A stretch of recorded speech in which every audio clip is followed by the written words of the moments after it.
Hi friends, welcome to JVS education channel. ఈరోజు అయితే మనం మ్యాథ్స్లో ఫార్ములాస్ గురించి తెలుసుకుంటున్నాము. టోటల్గా ఫార్ములాస్ అన్నీ ఒక దగ్గర రాసుకోవడం వల్ల మనకు కన్ఫ్యూజన్ అయ్యే అవకాశం తక్కువ ఉంటుంది మ్యాథ్స్లో. అదేవిధంగా టైం సేవ్ కూడా అవుతుంది ఎగ్జామ్లో, ఎందుకంటే ఫార్ములాస్ బేస్ అయ్యే కదా మనకు ప్రతి ప్రాబ్లం డిపెండ్ అయ్యి ఉండే టెక్స్ట్ బుక్లో. అదేవిధంగా సంఖ్యా వ్యవస్థ నుంచి సాంఖ్యక శాస్త్రం వరకు ప్రతి ఒక్క ఫార్ములా అయితే ఇక్కడ చేయడం జరిగింది. 3rd to 10th క్లాస్ వరకు మ్యాథ్స్ సంబంధించిన అన్ని ఫార్ములాస్ అనేది ఇక్కడ ఉన్నాయి.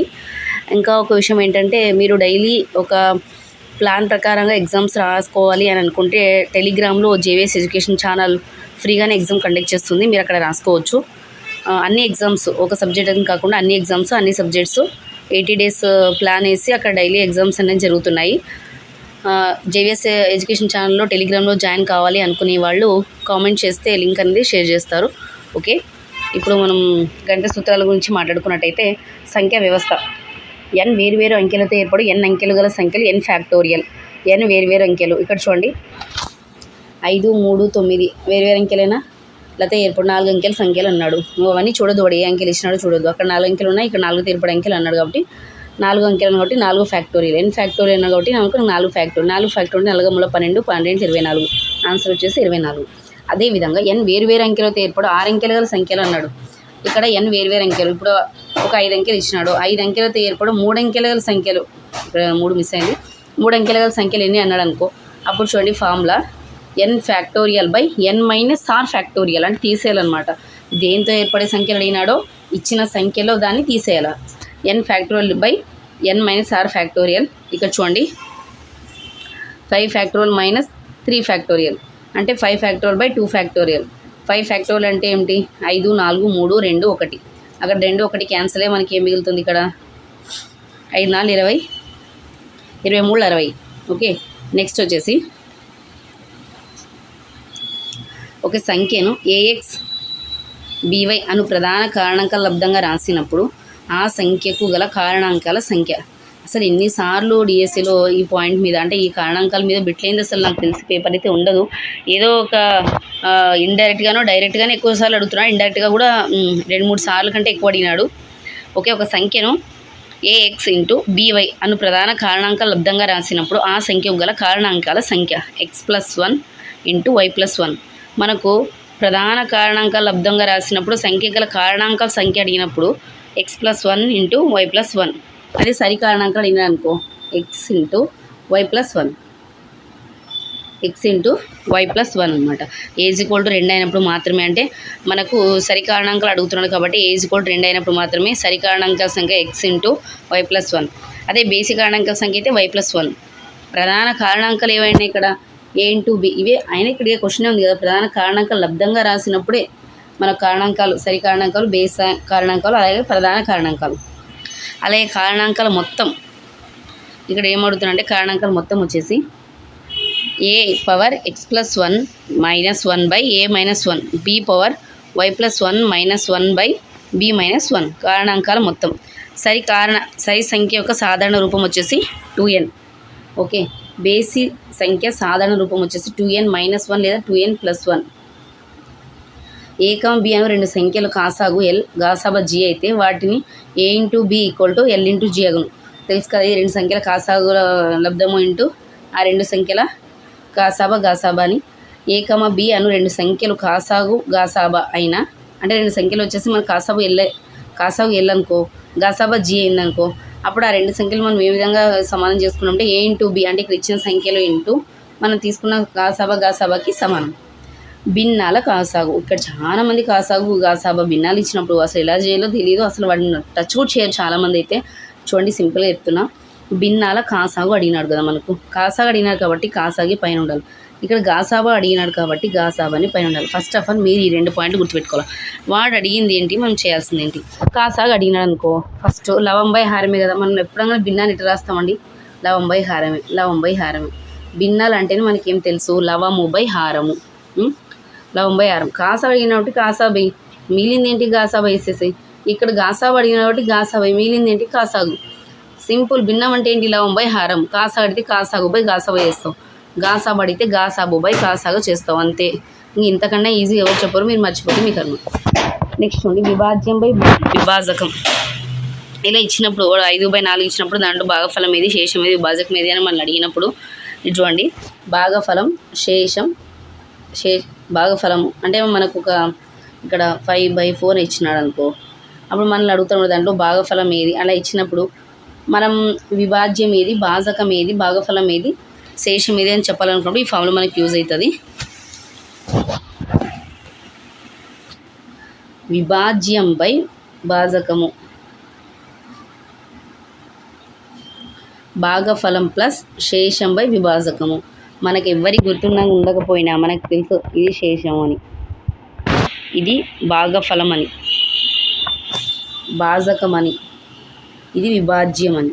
ఓకే, ఒక సంఖ్యలో ఎన్ని అంకెలు ఉంటే దాని వర్గ సంఖ్యలో ఏముంటాయి, ఒక సంఖ్యలో ఎన్ని అంకెలు ఉన్నాయి ఉంటే దాని వర్గ సంఖ్యలు, ఇప్పుడు ఒక సంఖ్య 4 ఉంది, దాని వర్గ సంఖ్యలో ఎన్ని అంకెలు ఉంటాయంటే 2 × n అంటే 2 × n అంటే 8 అంకెలు ఉంటాయి. ఇప్పుడు చూడండి, ఒక సంఖ్యలో ఎన్ని అంకెలు ఉన్నాయి, ఒక సంఖ్య 4 అనుకుందాం, దాని వర్గ సంఖ్యలో ఎన్ని అంకెలు ఉంటాయి అన్నాడు, దీన్ని వర్గం చేయండి, 4 16 అవునా.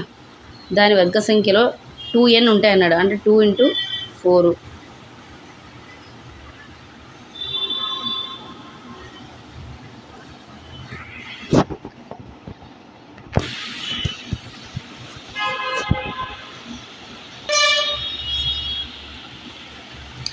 ఓకే, ఈ వర్గ సంఖ్య గురించి మళ్ళీ తర్వాత ఒక వీడియోలో చెప్తాను మీకు. నెక్స్ట్ అయితే చూడండి, ఇక్కడ చూడండి, n² n+1² మధ్య వర్గ సంఖ్యలు కానీ పూర్ణ సంఖ్యలు 2n సంఖ్యలు ఉంటాయి అన్నాడు. n² అంటే ఇక్కడ చూడండి, ఇక 2² తీసుకోండి, 2² 2 + 1 అంటే 3². ఈ 3² మధ్య వర్గ సంఖ్యలు కానీ పూర్ణ సంఖ్యలు అన్నాడు. ఇప్పుడు 2 × n అంటే ఇక్కడ ఎంత, 2 తీసుకున్నాం కాబట్టి 2 × 2 అంటే 4. అంటే 2², 3² మధ్య మనకు 4 పూర్ణ సంఖ్యలు కానీ వర్గ సంఖ్యలు కానీ పూర్ణ సంఖ్యలు ఉంటాయన్నమాట. ఓకే, నెక్స్ట్ m² m² అంటే n కంటే m పెద్దగానే ఉంటుంది, ఎందుకంటే n తర్వాతనే m వచ్చేది. ఇలా మధ్య వర్గ సంఖ్యలు కానీ పూర్ణ సంఖ్యలు కానీ పూర్ణ సంఖ్యలు కనుక్కోవడానికి m - n × n + m-1 సంఖ్యలు ఉంటాయన్నమాట. n² m² n m అంటే m ఎక్కువ ఉంటుంది అనమాట. మధ్య వర్గ సంఖ్యలు కానీ పూర్ణ సంఖ్యలు m - n × n + m-1 సంఖ్యలు ఉంటాయి. నెక్స్ట్ చూడండి, మొదటి n సహజ సంఖ్యల మొత్తం అడుగుతున్నాడు. n = n × n+1/2 సహజ సంఖ్యల మొత్తము, వర్గాల మొత్తం అడుగుతున్నాడు. సహజ సంఖ్యల మొత్తం ఇది. మొదటి n సహజ సంఖ్య వర్గాల మొత్తానికి formula n × n+1 n × n+1 × 2n+1/6. Okay, next వచ్చేసి మొదటి n సహజ సంఖ్యల ఘనాల మొత్తం n³ అంటే n² హోల్ చేయాలి. అంటే ఫస్ట్ చేసిన కదా మనం దానికి స్క్వేర్ చేయాలన్నమాట. ఇక్కడ ఫస్ట్ చేసిన దానికి స్క్వేర్ చేస్తే మనకి క్యూబ్లో వస్తుంది అనమాట. n × n+1/2 హోల్ స్క్వేర్ చేస్తే మనకు n సహజ సంఖ్యల ఘనాల మొత్తం వస్తుంది. నెక్స్ట్ వచ్చేసి n సరి సహజ సంఖ్యల మొత్తం, ఇందాక సహజ సంఖ్యల మొత్తం ఫార్ములా ఏం చేసుకున్నాము, n × n+1/2. ఓకేనా, n × n+1/2 ఇక్కడ వేసుకున్నాం కదా, ఇక్కడ చెప్పినారు అండి, బయట ఉన్నాం. ఒకటి సరి సంఖ్యలు ఉన్నాయి కాబట్టి ఇంటూ 2 చేసుకున్నాం, అంటే 2 కు 2కి క్యాన్సిల్ అయితే n × n+1 అంతే. మొదటి n బేసి సంఖ్యల సహజ సంఖ్యలు మొత్తం అన్నాడు, బేసి అన్నాడు కాబట్టి ఇక్కడ కూడా 2n - 1 ఇక్కడ బేసి సహజ సంఖ్యల మొత్తం, దీని కూడా సేమ్ దానిలాగే ప్రాసెస్ ఉంది. ఇక్కడ σ2n - 1 అనమాట. σ2n - 1 = ఇక 2n కదా సరి సంఖ్యలు అంటే, బేసి సంఖ్యలు అని చూడండి, σ2n - σ1 అంటే n × n+1 - n అనమాట. ఇక్కడ -n చేస్తే మనకి ఏమవుతుంది, n² + 1 + n - n క్యాన్సిల్ అయితే n². ఇవన్నీ అవసరం లేదండి, మనం డైరెక్ట్గా ఒకటే గుర్తుపెట్టుకోవాలి. ఇక్కడ మనకు గుర్తుండాల్సింది ఏంటంటే, మొదటి n అర్థం కావడానికి ఎక్స్ప్లెయిన్ చేస్తున్నా, లేదు డైరెక్ట్గా ఆన్సర్ గుర్తున్నా పర్లేదు. మొదటి n సరి సహజ సంఖ్యల మొత్తం n × n+1. మొదటి n సరి సహజ సంఖ్యల మొత్తం n × n+1. అలాగే మొదటి n బేసి సహజ సంఖ్యల మొత్తం n². అది ఎలా వచ్చింది అనేది మనకి ఇక్కడ σ2n - σ1 చేస్తే మనకు n² వస్తుంది. ఇక్కడ σ2n × 2 × σn చేస్తే మనకు n × n+1 వస్తుంది. ఓకే, నెక్స్ట్ వచ్చేసి త్రిభుజ సంఖ్యలు కనుక్కోవడానికి సూత్రం వచ్చేసి n × n+1/2. త్రిభుజ సంఖ్యలు కనుక్కోవడానికి ఇక్కడ ఫార్ములా ఇది ఇంతకుముందు చూసినాం కదా, సహజ సంఖ్యల మొత్తం కనుక్కోవడానికి ఫార్ములా n × n+1/2. తర్వాత a+b whole square equal to a² + b² + c² + 2 × ab + bc + ca. ఇంకొకసారి చూడండి, a+b + c whole square equal to a² + b² + c² + 2 × ab + bc + ca. Next వచ్చేసి a³ + b³ a + b × a² - ab + b² a - b whole cube equal to a - b × a² + ab + b². ఇవన్నీ తెలిసినవి కాబట్టి ఒకళ్ళు explain చేయకుండా చదువుతున్నాను. Okay, a3 + b³ + c³ - 3abc equal to మనకి ఏం లేదు, ఇది ఇచ్చినాడు అనుకోండి, అంటే ఇది ప్రూవ్ చేయాలన్నమాట. a + b + c equal to a² + b² + c² - ab - bc - ca.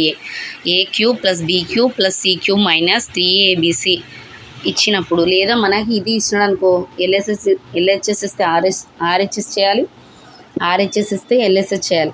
a + b + c × a² + b² + c² - ab - bc - ca. Okay, next చూడండి, ఇక్కడ a + b + c 0 అని ఇచ్చినాడు. అయితే a³ b³ c³ equal to 3abc, a³ b³ 3³ equal to a³ b³ c³ equal to 3abc. అయితే next వచ్చేసి, ఒకరు కొంత దూరాన్ని x km/h వేగంతో, అంతే దూరాన్ని y కూడా km/h వేగంతో ప్రయాణిస్తే మొత్తం ప్రయాణంలో అతని సగటు వేగం, వాళ్ళ యొక్క సగటు వేగం చెప్పాలంటే 2x × y / x + y km/h. ఒకరు x వేగంతో, ఒకరు y వేగంతో ప్రయాణిస్తే వాళ్ళు మొత్తం ప్రయాణం చెప్పాలంటే 2x × y / 2x + y. Next n వేర్వేరు అంకెలతో 0 ఉన్నప్పుడు ఏర్పడే, ఇది ఇంపార్టెంట్, ఒకసారి టెట్కి వచ్చిందండి, నాకు ఐడియా ఉంది ఇది. n వేర్వేరు అంకెలతో 0 ఉన్నప్పుడు ఏర్పడే n అంకెల సంఖ్యలు ఎన్ని అన్నాడు. n factorial minus n - 1 factorial. మీరు ఏం లేదు, n వేర్వేరు అంకెలతో ఏర్పడినప్పుడు, అంకెలలో 0 ఉన్నప్పుడు, అంటే వాళ్ళు ఇచ్చిన సంఖ్యలు 0 ఉన్నప్పుడు ఏర్పడే n అంకెల గల సంఖ్యలు ఏంటంటే formula n factorial minus n - 1 factorial. Next వచ్చేసి nth రూట్ ఉన్నప్పుడు మనం ఏం చేయాలంటే 1/a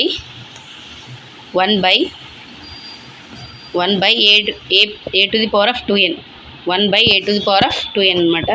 ఇవి వచ్చేసి మనకు సంఖ్యాశాస్త్రంలో ఉన్నటువంటి ఫార్ములా. నెక్స్ట్ రేఖాగణితం గురించి చెప్పుకున్నట్టయితే, మనము రేఖాగణితంకి వచ్చేసి ఒక తలంలో n బిందువులు ఉపయోగించి గీయగల రేఖాఖండాల సంఖ్య ఈక్వల్ టు n × n-2. రేఖాఖండాల సంఖ్యను కనుక్కోండి. ఒక n బిందువుల గుండా 5 బిందువులు ఇచ్చినాడు, 5 బిందువుల గుండా గీయగల రేఖాఖండాల సంఖ్య అంటే 5 × 4/2 2 2 4 10. ఆన్సర్ వచ్చేసి మనకు 10. ఒక తలంలో n బిందువులను ఉపయోగించి గీయగల రేఖాఖండాల సంఖ్య n × n-1/2. ఒక తలంలో గల n బిందువుల్లో m బిందువులు సరేఖీయాలు అయిన గీయగల రేఖాఖండాల సంఖ్య, ఇది ఇంపార్టెంట్. సరేఖీయాలు అయినప్పుడు n × n-1/2 minus m × m-1/2 +1 చేయాలి. మరి +1 చేయరు చాలా మంది, ఆన్సర్ రాదనమాట. n భుజాలు గల బహుభుజిలో కర్ణముల సంఖ్య, n భుజాలు ఇచ్చిన 5 భుజాలు ఇచ్చిన బహుభుజిలో కర్ణాల సంఖ్య కనుక్కోమంటాడు. 5 ఇచ్చినప్పుడు ఎంతైతే మనకు 5/2 2 2 క్యాన్సల్ 5, అంటే n భుజాలు గల బహుభుజిలో కర్ణముల సంఖ్య వచ్చేసి n × n-3/2. n × n-1/2 అయితే n బిందువులు గీయించి రేఖాఖండాల సంఖ్య. ఓకే, కానీ ఇక్కడ ఏమన్నాడు, కర్ణముల సంఖ్యకు ఫార్ములా ఏంటి, n × n-3/2. అంతర్కోణాల మొత్తం ఈక్వల్ టు 2n - 4 × 90. సింపుల్గానే ఉన్నాయి చూడండి. అంతర్కోణాల మొత్తం ఈక్వల్ టు 2n - 4 × 90. అలాగే n భుజాలు గల క్రమ బహుభుజి ఒక్కొక్క అంతర్కోణంలో మొత్తం 2n - 4 × 90/n. 2n - 4 × 90/n అనమాట. ఒక్కొక్క బాహ్య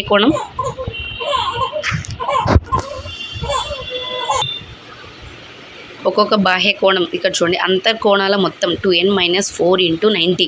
అలాగే n భుజాలు గల బహుభుజి యొక్క ఒక్కొక్క అంతర్కోణంలో మొత్తం, ఒక్కొక్క వస్తుంది అనమాట. ఇక్కడ n భుజాలు గల క్రమభుజి ఒక్కొక్క కోణాలు మొత్తం వచ్చేసి అంతర్కోణాలు, అంటే ఒక్కొక్క అంతర్కోణము 2n - 4 పైనదే 90/n వస్తుంది. n భుజాలు అడిగిన కాబట్టి కింద n చేస్తాం అంతే. అంతర్కోణాల మొత్తం 2n - 4 × 90. n భుజాలు గల క్రమ బహుభుజి యొక్క ఒక్కొక్క అంతర్కోణము ఈక్వల్ టు 2n - 4 × 90/n. ఒక్కొక్క బాహ్య కోణం అన్నాడు అనుకో, బాహ్య కోణం అంటే 360/n. ఏ భుజం గల బహుభుజి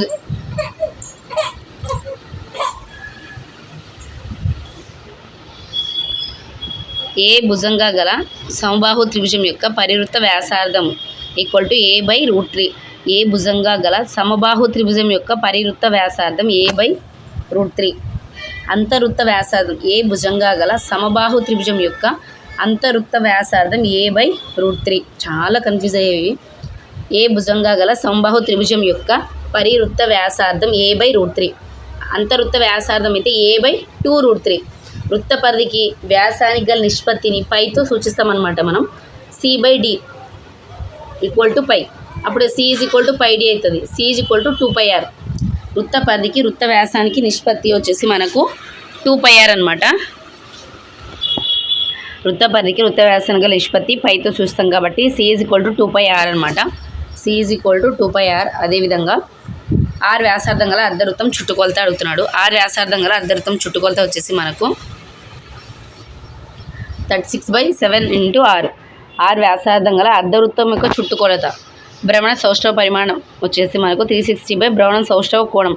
భ్రమణ సౌష్ఠవ పరిమాణాన్ని ఎలా లెక్కించాలంటే 360 భ్రమణ సౌష్ఠవ కోణం ఎంతైతే వాళ్ళు కోణం చెప్తున్నారో ఆ కోణాన్ని కింద 19, 18, 16 ఆ విధంగా చేసుకోవాలన్నమాట. సరేకియాలు కానీ n బిందువులతో నిర్మించే త్రిభుజాల సంఖ్య n ఫ్యాక్టోరియల్ బై సరేకియాలు కానీ n బిందువులతో నిర్మించే త్రిభుజాల సంఖ్య n factorial by n-3 factorial into 3 factorial అనమాట. ఇది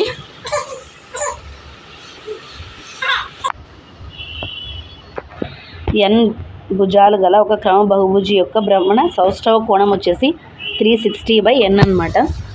n భుజాలు గల ఒక క్రమ బహుభుజి యొక్క భ్రమణ సౌష్ఠవ కోణం 360/n. భుజాల సంఖ్య ఇచ్చినప్పుడు బహుభుజి అని చెప్పినప్పుడు మనం సౌష్ఠవ కోణం కనుక్కోవడానికి ఇది ఫార్ములా. ఓకే, నెక్స్ట్ వచ్చేసి వృత్తంలో d దూరంలో గల బాహ్య బిందువు నుండి వృత్తానికి గీయగల స్పర్శారేఖల పొడవు. వృత్తానికి గీయగల స్పర్శారేఖ పొడవు వచ్చేసి స్పర్శారేఖ పొడవు L = d² - r² అనమాట. d² - r². అలాగే సెక్టార్ వైశాల్యం వచ్చేసి θ/360 × πr². సెక్టార్ వైశాల్యం వచ్చేసి θ/360 × πr². ఒక తలంలోని గుర్తించిన n బిందువులలో p బిందువులు సరేఖ్యాలైన ఒక తలంలో గుర్తించిన n బిందువుల్లో p బిందువులు సరేఖ్యాలైన ఆ n బిందువుల గుండా గీయగలిగిన సరళరేఖల సంఖ్య వచ్చేసి n × n-1/2 minus p × p-1/2 + 1. n × n-1/2 minus p × p-1/2. Okay, next వచ్చేసి మనకు ఇవన్నీ రేఖాగణితంలో అయిపోయినాయి. నెక్స్ట్ వచ్చేసి మనం క్షేత్రగణితం గురించి మాట్లాడుకున్నట్టయితే త్రిభుజ వైశాల్యం 1/2 bh, ½ × bh అని చెప్పొచ్చు. ½ × bh. b అంటే భూమి, h అంటే ఎత్తు. త్రిభుజ వైశాల్యం మామూలుగా అయితే ½ bh అని చెప్తాము. విషమ బాహు త్రిభుజ వైశాల్యం వచ్చేసి మనకు s × √s × s-a, s-b, s-c. ఇక్కడ s అంటే మనకు a + b + c/2.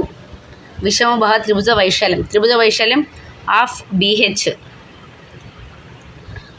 అదే విషమ బాహు త్రిభుజ వైశాల్యం వచ్చేసి √s × s-a, s-b, s-c. s = a + b + c/2. Okay, next వచ్చేసి ఒక త్రిభుజం వచ్చేసి 3 మధ్యగత రేఖలను కలిగి ఉంది. QVW అయినా దాని వైశాల్యం వచ్చేసి 4/3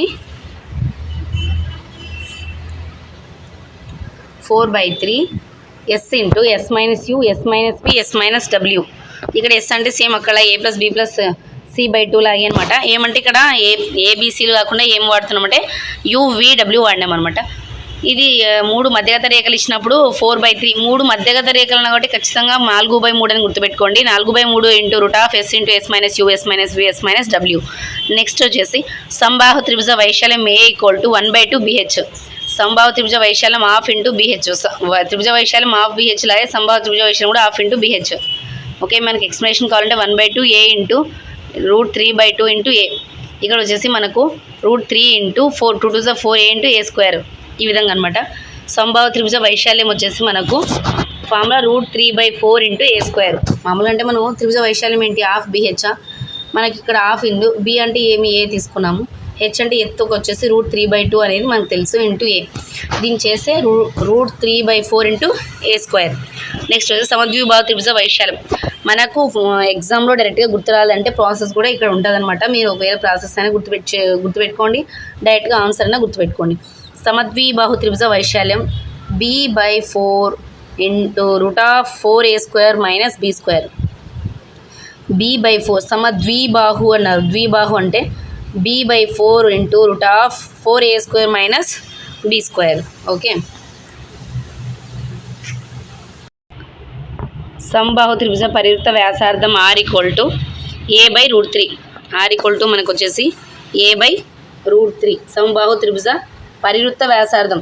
సమబాహు త్రిభుజ అంతవృత్త వ్యాసం a/2√3. సమబాహు త్రిభుజ పరివృత్త వ్యాసార్థం r = a/√3.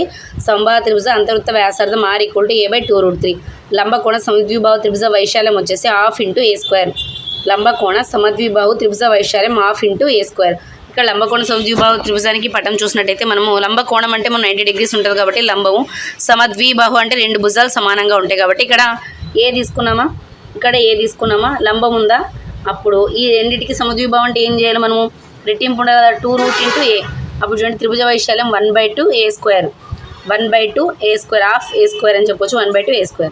వృత్త పరిధి c = 2πr. వృత్త వైశాల్యం πr² తెలిసిందే. వృత్త పరిధి c = 2πr. వృత్త వైశాల్యం πr². వృత్త పరిధికి వైశాల్యానికి సంబంధం అడిగినాడు అనుకో మనకు c²/4π. c²/4π అనమాట. వృత్త పరిధి వైశాల్యానికి మధ్య సంబంధం c²/4π. అర్ధవృత్త చుట్టుకొలత మామూలుగా అంటే మనము వృత్తం యొక్క పరిధి అయినా చుట్టుకొలత అని ఒకటే. వృత్తం యొక్క పరిధి ఏంటి, 2πr అన్నాం. అర్ధవృత్తం యొక్క పరిధి అని అడిగి అంటే 36/7 అనమాట. 36/7 ఇంటూ r. అర్ధవృత్త వైశాల్యం అంటే మళ్ళీ ఏమి 11/7 into r. 11/7 into r². r కాదు r². అర్ధవృత్త వైశాల్యం 11/7 r². త్రిజ్యాంతర చుట్టుకొలత p = 2r + 1. దీన్ని సెక్టార్ అని అంటారు. త్రిజ్యాంతరం అన్నా సెక్టార్ అని ఒకటే. సెక్టార్ యొక్క చుట్టుకొలత p = 2r + 1. r అనేది వాళ్ళే ఇచ్చి ఉంటారు. సెక్టార్ చాపం గురించి మాట్లాడుకున్నట్టయితే మనము సెక్టార్ యొక్క చాపం గురించి మాట్లాడుకున్నట్టయితే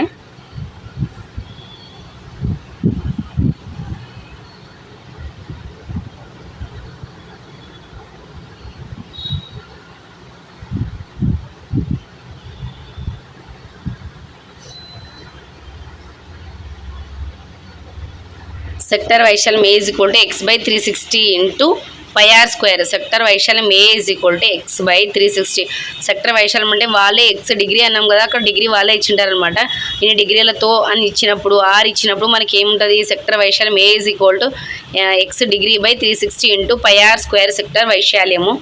నెక్స్ట్ వచ్చేసి సెక్టార్ చాపం పొడవు చూడండి, ఇక్కడ 54 చూడండి. పొడవు వచ్చేసి x డిగ్రీ/360 ఇంటూ 2πr.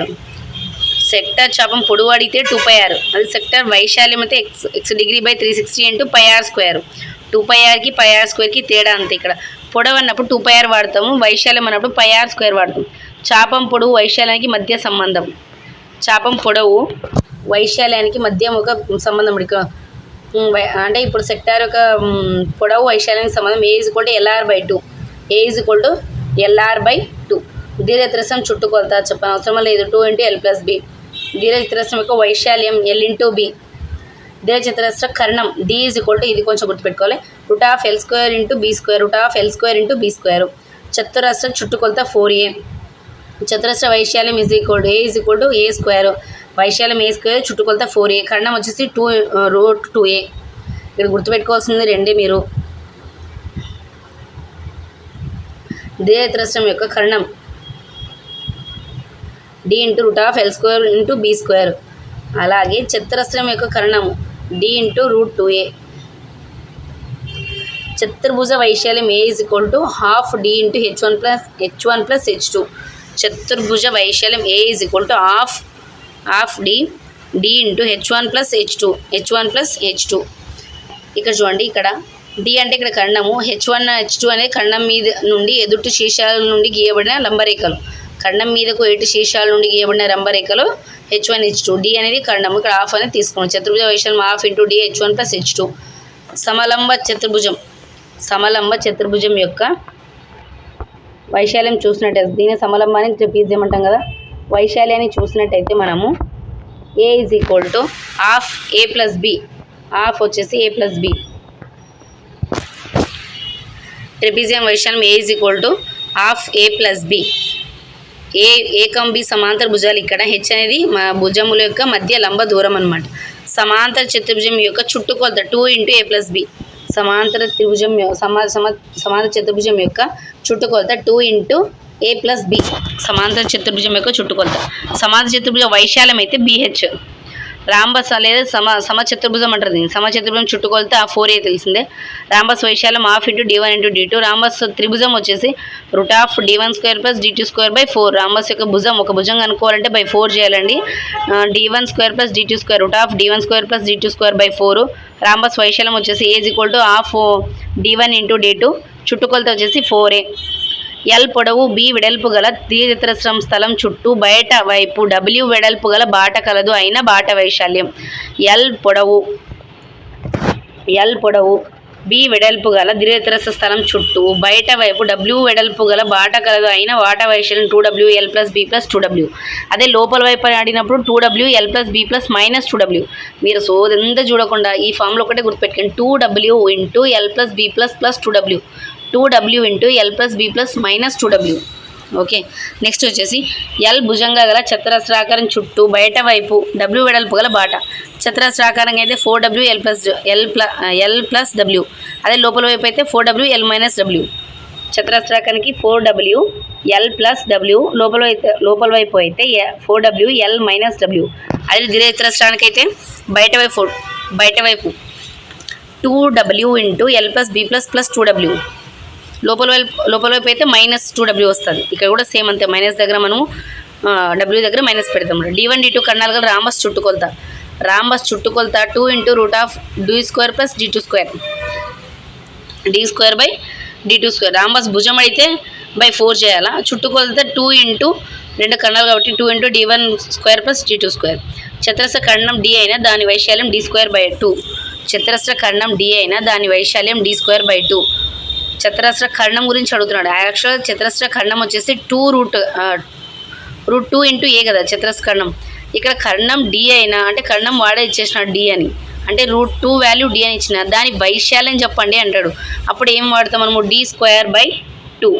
చతురస్ర ఖండం D అయిందనుకో, అంటే √2 × D అయిందనుకో, అప్పుడు ఏమంటారు? దాని వైశాల్యం చెప్పండి అన్నారు. అప్పుడు దాని వైశాల్యం అప్పుడు ఏమైంది? D²/2. 20 + స్క్వేర్ చేస్తాం అనమాట. అప్పుడు D²/2 అవుతుంది అనమాట వైశాల్యం. D వ్యాసం గల వృత్త పరిధి లేదా చుట్టుకొలత. పరిధి అని చుట్టుకొలత అంటే πD. D వ్యాసం గల అర్ధవృత్త చుట్టుకొలత 36/14. D వ్యాసం గల అర్ధవృత్తం. ఇప్పుడు వృత్తము అర్ధవృత్తం చెప్తున్నాను. D వ్యాసం గల వృత్త పరిధి πD. D వ్యాసం గల అర్ధవృత్త పరిధి వచ్చేసి 36/14. D వ్యాసం గల వృత్త వైశాల్యం πD²/4. D వ్యాసం గల అర్ధవృత్త వైశాల్యం వచ్చేసి మనకు πD²/8. D వ్యాసం గల అర్ధవృత్త వైశాల్యం. వృత్త వైశాల్యం అయితే πD²/4. అదే D వ్యాసం గల అర్ధవృత్తం అంటున్నాం కాబట్టి × 2 చేస్తే 8 అవుతుంది కాబట్టి πD²/8.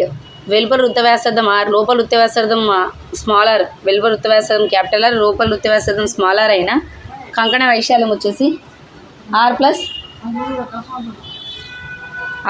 π × capital R + small r × capital R - small r. π × capital R + small r × capital R - small r. వృత్త పరిధి C అయిన వైశాల్యం C²/4πr². వృత్త పరిధి C అయిన వైశాల్యం C²/4π. R వ్యాసార్థం గల అర్ధవృత్తంలో నిర్మించగల అతిపెద్ద త్రిభుజ వైశాల్యం R². R వ్యాసార్థం గల అర్ధవృత్తంలో నిర్మించగల అతిపెద్ద త్రిభుజ వైశాల్యం R². R వ్యాసార్థం గల వృత్తంలో నిర్మించగల అతిపెద్ద చతుర్భుజ వైశాల్యం. R వ్యాసార్థం గల వృత్తంలో నిర్మించగల అతిపెద్ద చతురస్రం. వృత్తంలో అయితే చతురస్రం అడుగుతున్నాడు, అర్ధవృత్తంలో అయితే త్రిభుజ వైశాల్యం. R వ్యాసార్థం గల అర్ధవృత్తంలో నిర్మించగల అతిపెద్ద త్రిభుజ వైశాల్యం R². R వ్యాసార్థం గల వృత్తంలో నిర్మించగల అతిపెద్ద చతురస్ర వైశాల్యం అయితే 2R². చతురస్రం అయితే 2R², త్రిభుజం అంటే R². గుండె గుర్తుపెట్టుకోండి. r వ్యాసార్థం గల వృత్తాన్ని ఒక చతురస్రంలో అంటే వృత్తాన్ని ఒక చతురస్రంలో అంతర్లీకరించినప్పుడు, ఇది చతురస్రం అండి, వృత్తాన్ని అంతర్లిఖించినప్పుడు మిగిలిన ఖాళీ ప్రదేశ వైశాల్యం, ఇక్కడ ఖాళీ ప్రదేశం ఉంది కదండి, ఇక్కడ చూడండి ఖాళీ ప్రదేశం చూపిస్తా, ఇది ఖాళీ ప్రదేశం కదా, ఇక్కడ ఖాళీ ప్రదేశం కదా, ఇక్కడ ఖాళీ ప్రదేశం, ఇక్కడ ఖాళీ ప్రదేశం. ఈ ఖాళీ ప్రదేశ వైశాల్యాన్ని తెలుసుకోవడానికి మనం ఏ వైశాల్యం తెలుసుకోవడానికి ఏం వాడుతున్నామంటే 6/7 r², 6/7 r² అనమాట, 6/7 r².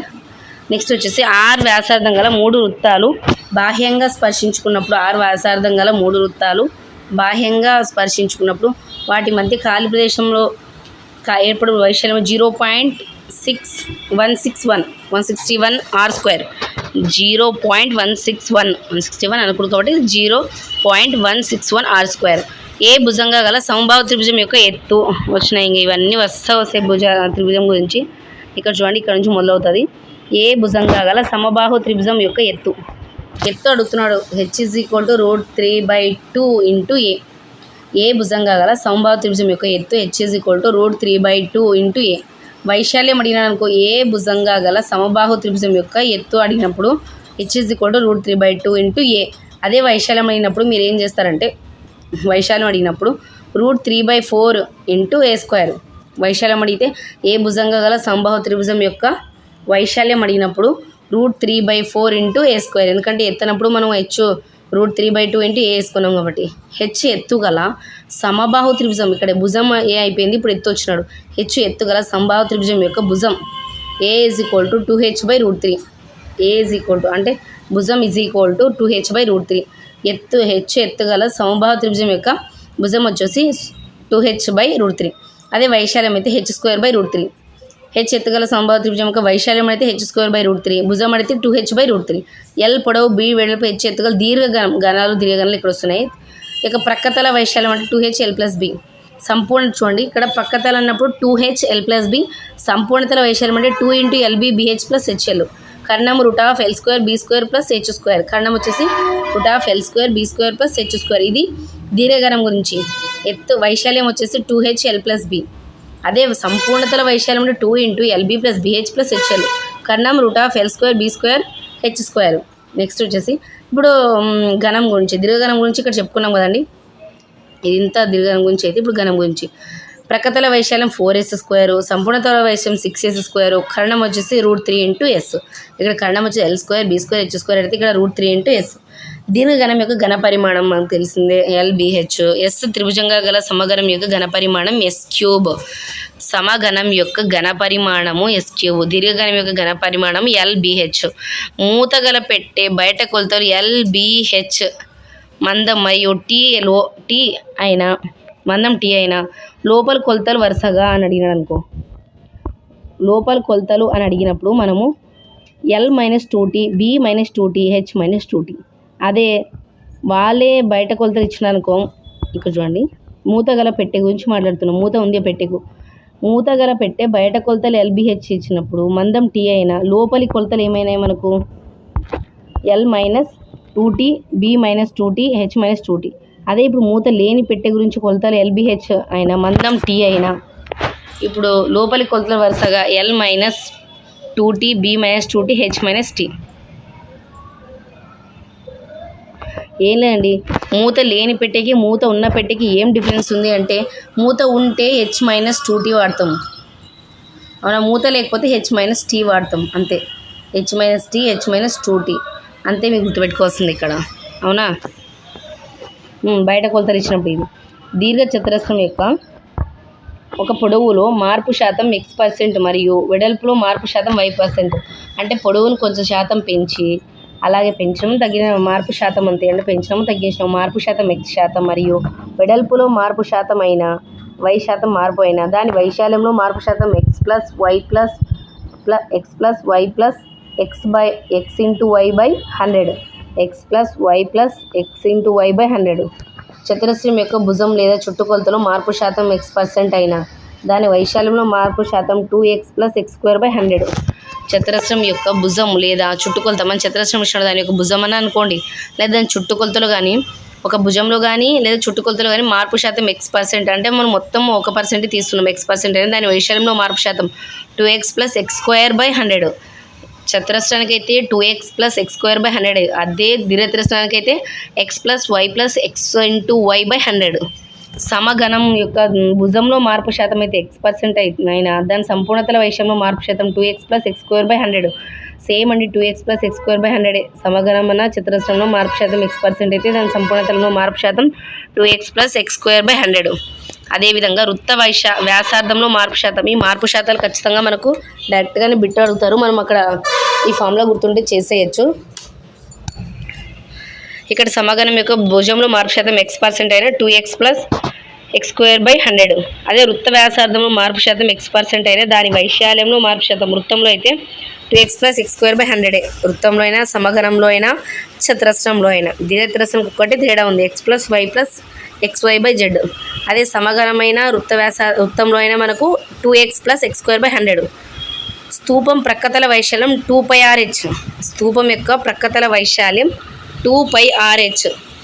అవునా? స్తూపం యొక్క సంపూర్ణతల వైశాల్యం అడిగినాడు అనుకో, స్తూపం యొక్క సంపూర్ణతల వైశాల్యం = ప్రక్కతల వైశాల్యం ప్లస్ భూ వైశాల్యం అనమాట. అంటే 2πrh × 2πr². 2πrh × 2πr². 2πrh + 2πr². అప్పుడు దాన్ని మనము మార్చుకుంటే 2πr × h+r. స్తూపం యొక్క సంపూర్ణతల వైశాల్యం. ప్రక్కతల వైశాల్యం 2πrh అండి. అదే సంపూర్ణం అని అడిగినామనుకో మనకు భూ వైశాల్యం కూడా యాడ్ అవుతుంది అనమాట, 2πr² యాడ్ అవుతుంది అనమాట. స్తూపం ఘనపరిమాణం. స్తూపం ప్రక్కతల వైశాల్యం 2πrh, స్తూపం సంపూర్ణతల వైశాల్యం 2πr × h+r. స్తూపం ఘనపరిమాణం πr²h. శంకు గురించి మాట్లాడుకున్నట్టయితే శంకు ప్రక్కతల వైశాల్యం ఇక్కడ చూడండి πrl. శంకు యొక్క ప్రక్కతల వైశాల్యం πrl. శంకు యొక్క ప్రక్కతల వైశాల్యం ఇక్కడ మీరు ఫస్ట్ నుంచి చూసినట్టయితే 1/2 × భూమి చుట్టుకొలత ఏంటి ఏటవారు ఎత్తు మాట్లాడుకుంటున్నారు అనమాట. శంకు యొక్క ప్రక్కతల వైశాల్యం 1/2 × భూమి చుట్టుకొలత 2πr × l. అంటే అప్పుడు ఏమవుతుంది, πrl అవుతుంది అనమాట. πrl శంకు ప్రక్కతల వైశాల్యం. శంకు సంపూర్ణతల వైశాల్యం వచ్చేసి మన సంపూర్ణతల వైశాల్యం అంటే ఏమి, ప్రక్కతల వైశాల్యం ప్లస్ భూ వైశాల్యమే కదా, భూ వైశాల్యం కాబట్టి πrl + πr². అప్పుడు ఏమవుతుంది, πr కామన్ తీస్తే l + r. శంకు సంపూర్ణతల వైశాల్యం πr × l + r. శంకు ఘనపరిమాణం అక్కడ స్తూపం ఘనపరిమాణం πr²h అయితే శంకు ఘనపరిమాణం 1/3 πr²h. నెక్స్ట్ వచ్చేసి ఒక భూమి యొక్క ఎత్తు గల ఒకే భూమి ఎత్తు గల స్తూపం యొక్క ఘనపరిమాణం శంకు ఘనపరిమాణానికి 3 రెట్లు ఉండును. ఒకే భూమి సేమ్ ఉండి ఎత్తు గల స్తూపం యొక్క ఘనపరిమాణము, స్తూపం తెలుసు కదండి, ఘనపరిమాణం శంకు యొక్క ఘనపరిమాణానికి 3 రెట్లు ఉండును. నెక్స్ట్ గోళం గురించి మాట్లాడుకున్నట్టయితే గోళం యొక్క వైశాల్యం వచ్చేసి 4πr². గోళం యొక్క వైశాల్యం వచ్చేసి 4πr² అనమాట. నెక్స్ట్ వచ్చేసి బారు వడ్డీ చక్రవడ్డీ మధ్య వ్యత్యాసము చెప్పుకున్న తర్వాత నెక్స్ట్ వచ్చేసి ఇంకా ఇక్కడ వచ్చేసి మనకు ఆ వడ్డీ లెక్కలు ఇంకొక పాయింట్ ఇక్కడ ఉంది. 2 సంవత్సరాల కాలంలో ఒకే అసలు మరియు వడ్డీ రేట్లపై చక్రవడ్డీ బారు వడ్డీల మధ్య సంబంధం వచ్చేసి 200 × c/200 + r. 2 సంవత్సరాల కాలంలో ఒకే అసలు ఉండాలా మరియు వడ్డీ రేట్లపై చక్రవడ్డీ బారు వడ్డీల మధ్య సంబంధం వచ్చేసి s = 200c × 200 + r. ఒక పనిని x రోజులో చేయగలిగిన ఒక రోజులో చేయగల పని ఎంత 1/x. 5 రోజుల్లో చేయగల పని ఎంత, ఒక రోజులో కాబట్టి 1/x, 5 రోజులు 5/x, ఎన్ని రోజులు చేయగల పని n/x. ఏ ఒక పని x రోజులో, b ఒక రోజు y రోజులో విడివిడిగా చేస్తే x/y × x + y. కలిసి చేసిన అనుకో ముగ్గురు x × y × z/xy + yz + zx. కలిసి చేస్తే విడివిడిగా అయితే xy/x + y. కలిసి చేస్తే ముగ్గురు కలిసి చేస్తే x × y × z/xy yz + zx.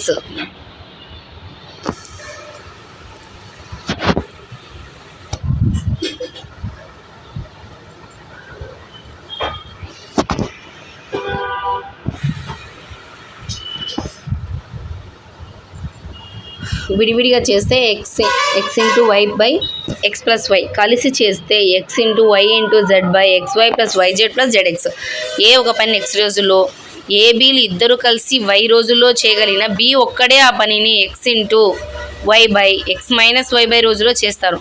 ఏ ఒక పని ఎక్స్ రోజు చేసేసినాడు, తర్వాత ఏ కంబై ఇద్దరు కలిసి అంటే మధ్యలో బి వచ్చి యాడ్ చేసి మళ్ళీ వాళ్ళిద్దరు కలిసిన పని వై అయితే x y by x minus y అనమాట. ఫస్ట్ దానికి మైనస్ యాడ్ చేస్తే సరిపోతుందండి. నెక్స్ట్ వచ్చేసి దూరం కాలము వేగం గురించి అడుగుతున్నాడు ఇక్కడ. మనకు వచ్చేసి దీనికి ఇప్పుడు నేనైతే ఒక ట్రిక్ గుర్తు పెట్టుకున్నాను, చూడండి చెప్తాను.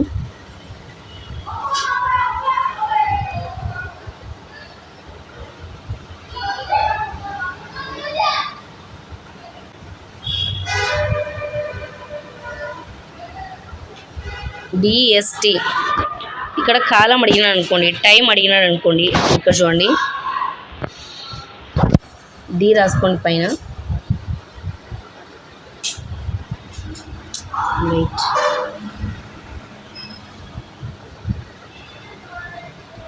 డిఎస్టి ఇలా రాసుకుంటే చాలు, మీకు ఇంకా ఏది అడిగినా వచ్చేస్తుంది. ఇప్పుడు కాలం అడిగినాడు, టైం అడిగినాడు, ఏమి డి బై ఎస్ చెప్తాం అంటే డిస్టెన్స్ బై దూరం బై వేగం చెప్తాం, అవునా. కాలం అడిగితే టీ ఈజ్ ఈక్వల్ టు దూరం బై వేగం చెప్తాం. అదే వేగం అడిగినాడు అనుకోండి, మళ్ళీ ఇక్కడ వేగం అడిగితే దూరం బై కాలం చెప్తాం అంటే డిఎస్. ఇక్కడ మీరు వి అని అనుకోవచ్చు, ఎస్ అని అనుకోవచ్చు. నేను ఎస్ అనుకున్నాను, వేగాన్ని నేను స్పీడ్ అనుకున్నాను అనమాట. వీళ్ళు వి అనుకుంటున్నారు వేగాన్ని, అంతే తేడా. మీరు అట్లా అనుకున్నా పర్లేదు, మనకు కావాల్సిన ఆన్సర్ లెటర్స్ కాదు. మళ్ళీ ఒకసారి చెప్తాను చూడండి. డి బై ఇక్కడ ఎస్ కాకుండా వీళ్ళు వి అనుకున్నాను, వీలోనే చెప్తాను మీకు. ఇప్పుడు చూడండి, వాళ్ళు కాలం అడిగాను అనుకో t is equal to d by v వేస్తాం అంటే దూరం బై వేగము, లేదా దీన్ని స్పీడ్ అని కూడా అనుకోవచ్చు. అలాగే లేదు వాళ్ళు వేగం అడిగినారు అనుకోండి, దూరం బై టీ అంటే దూరం బై కాలము, ఆ విధంగా. లేదు వాళ్ళు డీని అడిగినారు అనుకో, దూరం అడిగినారు అనుకో, అప్పుడు కాలం ఇంటూ వేగము అంటే కాలం అంటే ఇక్కడ టీ, వేగము అంటే వి. ఓకే, నెక్స్ట్ వచ్చేసి మనకు కిలోమీటర్ ఫర్ అవర్ను మీటర్ ఫర్ సెకండ్లో మార్చాలి. పెద్దదండి, చిన్న దాంట్లో మార్చాలా కాబట్టి 5/18 చే గుణించాలి. ఇప్పుడు చూడండి, కిలోమీటర్ ఫర్ అవర్ను మీటర్ ఫర్ సెకండ్లోకి మార్చాలి. మార్చేది ఏది చిన్న దాంట్లో కాబట్టి 5/18, చిన్నది పైన ఉండాలి. లేదు పెద్ద దాంట్లోకి మార్చాలంటే ఫస్ట్ పెద్దదే ఉండాలి, 18/5. ఒకే దూరాన్ని రెండు వేరు వేగాలతో ప్రయాణించినప్పుడు వాటి మధ్య దూరం చూడండి, కాలాల మధ్య తేడా ఉంటే ఒకే దూరాన్ని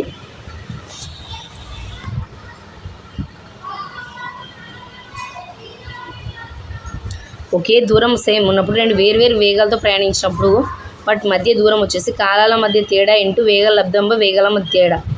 అదే కాలాల మొత్తం ఫస్ట్ ఒక ఫార్ములా వచ్చేసి కాలాల మధ్య తేడా ఇంటూ వేగాల లబ్ధంబ వేగాల మధ్య తేడా. ఇంకొక ఫార్ములా వచ్చేసి కాలాల మొత్తం ఇంటూ వేగాల లబ్ధంబ వేగాల మొత్తం. ఏం లేదండి, మనం ఒకవేళ ముందు వెనక తేడా ఇచ్చినప్పుడు కింద తేడా వేసుకోవాలి, మొత్తం ఇచ్చినప్పుడు కింద మొత్తం వేసుకోవాలి, అంతే. ఇక్కడ ఉండాల్సింది ఇంకేం లేదు. ఒకే దూరాన్ని రెండు వేరు వేగాలతో ప్రయాణించినప్పుడు మధ్య దూరం ఈక్వల్ టు కాలాల మధ్య తేడా ఇంటూ వేగాల లబ్ధంబై వేగాల మధ్య తేడా. అదే కాలాల మొత్తం ఇచ్చినాడు అనుకో, కాలాల మొత్తం ఇంటూ వేగాల లబ్ధంబై వేగాల మొత్తం. ఒక రైలు ఒక టెలిగ్రాఫ్ స్తంభాన్ని లేదా నిలిచి ఉన్న ఒక మనిషిని కానీ ఒక స్తంభాన్ని కానీ దాటాలంటే రైలు ప్రయాణించాల్సిన దూరం ఆ రైలు యొక్క పొడవు, అంతే కదా. దాటింది ఒక రైలును ఒక స్తంభాన్ని కాబట్టి మనకు ఆన్సర్ వచ్చేసి రైలు పొడవే అవుతుందన్నమాట. ఒక రైలు ఒక వంతెన మీద ప్లాట్ఫామ్ దూరాన్ని దాటడానికి రైలు ప్రయాణించాల్సిన దూరం రైలు పొడవుతో పాటు వంతెన యొక్క పొడవును లేదా ప్లాట్ఫామ్ యొక్క పొడవు అనమాట. మనం ఒకవేళ ప్లాట్ఫామ్ కానీ లేకపోతే వంతెన కానీ ఇచ్చినాడు అనుకో, ఖచ్చితంగా వాటిని పొడవుని యాడ్ చేయాలి. మనిషి కానీ ఒక స్తంభం కానీ అయితే ఎలా యాడ్ చేస్తాం చెప్పండి, చిన్నది కాబట్టి మనము రైలు పొడవు చెప్తాం. ఓకే, నెక్స్ట్ వచ్చేసి మనకు ఇద్దరు వ్యక్తులు ఎదురెదురుగా ప్రయాణించినప్పుడు వారి మధ్య సాపేక్ష వేగం వచ్చేసి వారి వేగాల మొత్తం. ఇద్దరు వ్యక్తులు ఎదురెదురుగా ప్రయాణించినప్పుడు వారి మధ్య సాపేక్ష వేగం ఈక్వల్ టు వారి వేగాల మొత్తం. ఇద్దరు వ్యక్తులు ఒకే దిక్కులో ప్రయాణించినప్పుడు వారి మధ్య సాపేక్ష వేగం ఈక్వల్ టు వారి వేగాల భేదం. ఒకే దిక్కులో ఎదురెదురుగా ప్రయాణించినప్పుడు అయితే వారి వేగాల మొత్తం, ఒకే దిక్కులో ప్రయాణించినప్పుడు అయితే వారి వేగాల భేదం అనమాట. ఇద్దరు వ్యక్తులు ఎదురెదురుగా లేదా ఒకే దిక్కులో ప్రయాణించినప్పుడు ఇద్దరు కలుసుకోవడానికి పట్టు కాలం, ఎదురెదురుగా కానీ లేదా ఒకే దిక్కులో కానీ ప్రయాణించినప్పుడు వాళ్ళు కలుసుకోవడానికి పట్టుకాలం మధ్య దూరంపై సాపేక్ష వేగం అనమాట. మధ్య దూరంపై సాపేక్ష వేగం. నెక్స్ట్ వచ్చేసి ఎక్స్ కిలోమీటర్ ఫర్ అవర్ ప్రవాహ వేగము, వై కిలోమీటర్ ఫర్ అవర్ అయిన ప్రవాహ దిశ ప్రవాహ వేగం గురించి మాట్లాడుతున్నాడు. ప్రవాహ దిశలో వేగం వచ్చేసి ఎక్స్ ప్లస్ వై, km/h. ఎదురు దిశలో అయితే ప్రవాహ దిశలో వెళ్తూ ఉన్నామనుకో ఒక మనిషి కానీ ఏదైనా కూడా అప్పుడు x+y చేస్తాం. ఎదురు దిశలో అయితే మైనస్ చేస్తాం అనమాట. ప్రవాహ దిశలో వేగము p km/h, ఎదురు దిశలో వేగము q km/h అయితే నిలకడ నీటిలో వేగం వచ్చేసి p+q/2 p+q/2. అదే ప్రవాహ వేగం అయితే p - q/2 km/h కామన్గానే ఉంటుంది. ఎందుకంటే మనం km/h అడుగుతున్నాం కాబట్టి m/h అయితే మనం మళ్ళీ km/hలో మార్చి ఆన్సర్ చెప్పాలన్నమాట. ప్రవాహ దిశలో వేగము p, ప్రవాహ దిశలో ఎదురు దిశలో వేగం q అయితే నిలకడ నీటిలో వేగము p+q/2. అదేవిధంగా ప్రవాహ వేగం p - q/2.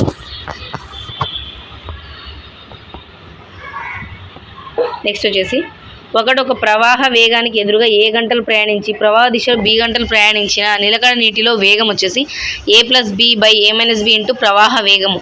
అలాగే ప్రవాహ వేగం వచ్చేసి a-b/a+b ఇంటూ నిలకడ నీటిలో వేగం. ఇక్కడ చూడండి ఇవి రెండు సేమ్గానే ఉన్నాయి. ఇక్కడ మనకు కొంచెం మీరు అబ్జర్వ్ చేస్తే నిలకడ నీటిలో వేగం అడిగినాడు అనుకో, ఒక ప్రవాహ వేగానికి ఎదురుగా ఏ గంటలు ప్రయాణించి, ఎదురు అంటే నీటికి ఎదురుగా పోతున్నాడు లేదా ప్రయాణించి ప్రవాహ దిశలో b గంటలు ప్రయాణించి ఎదురు కొన్ని గంటలు మళ్ళీ అదే దిశలో కొన్ని గంటలు ప్రయాణించినప్పుడు నిలకడ నీటిలో వేగం ఎంత అంటే a+b/a-b.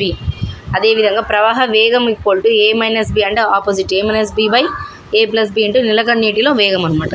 ఓకే, ఇక్కడితో అయిపోయినాయి. తర్వాత నెక్స్ట్ వచ్చేసి బీజగణితం స్టార్ట్ అవుతుంది. a+a+a అంటే n టైమ్స్ వచ్చిందనుకో n అంటే ఎన్నిసార్లు ఏ వచ్చిందనుకో దాన్ని n ఇంటూ ఏ అంటాం అనమాట. a ఇంటూ n టైమ్స్ వస్తే a⁴n అంటాం. ప్లస్ వస్తే n ఇంటూ ఏ, ఇంటూలో వస్తే a⁴n. ఏ ఈక్వల్ టు భూమి, n అంటే ఘాతం. ఇక్కడ ఏ అనేది భూమి, n అంటే ఘాతం అనమాట.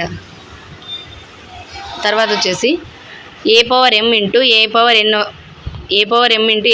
అంటే మనకు వచ్చే ఫార్ములా ఏది a⁴m+n. a⁴m ఇంటూ n అంటే a⁴m into n. a into b⁴m అంటే a into m b⁴m. a/b⁴m అంటే a/m/b⁴m. a0 ఈక్వల్ టు 1 అంటే a0 అంటే a0 ఉన్నప్పుడు మనకు 1 అవుతుంది ఆన్సరు. నెక్స్ట్ అదేవిధంగా a/m/a/n equal to am - n అనమాట. అంటే m అనేది పెద్దగా ఉన్నప్పుడు మనకు ఆ విధంగా వస్తుంది అనమాట, a⁴m - n.